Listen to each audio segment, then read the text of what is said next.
This is the man the polls say will most likely be the next Prime Minister of Montenegro. These days there is no other campaign besides ours. We are the sole voice discussing infrastructure and tax reforms. Europe now is also keen to stop the drain of educated Montenegrins leaving the country for better jobs and, as the name suggests, membership of the European Union is a top priority. It's not all gone Milojko Spajic's way, though. He's campaigned vocally on a need to cut out graft and corruption in Montenegrin politics, only to spend the final few hours before the vote fending off questions over past association and financial relationships with a Korean cryptocurrency mogul who's being sought by Interpol.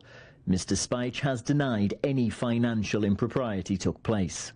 Is there any other topic for them to discuss apart from Milojko Spajic as the leader of the Europe Now movement?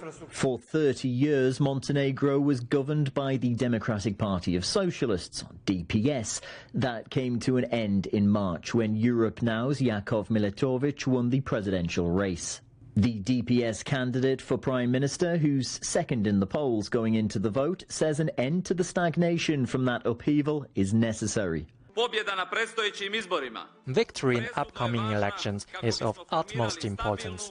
It is crucial to form a stable, European-oriented and reform-minded government that can steer Montenegro out of its current impasse and set it back on the right track.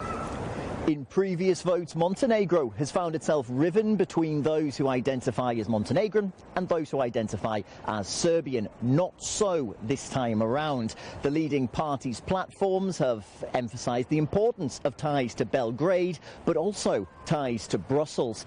80% of the population here want to see Montenegro become an EU member state. And while that may have slipped from the headlines in EU capitals because of the ongoing conflict in Ukraine, those paying keen attention to the situation here say they expect that to change in the not-too-distant future.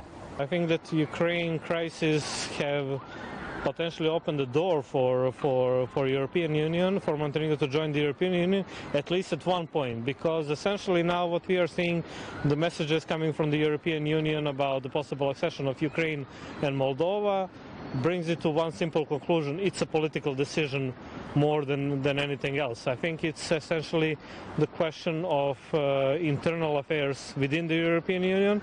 Montenegro is one of Europe's smallest nations, with a population of around 600,000, about the same as the cities of Leipzig or Glasgow.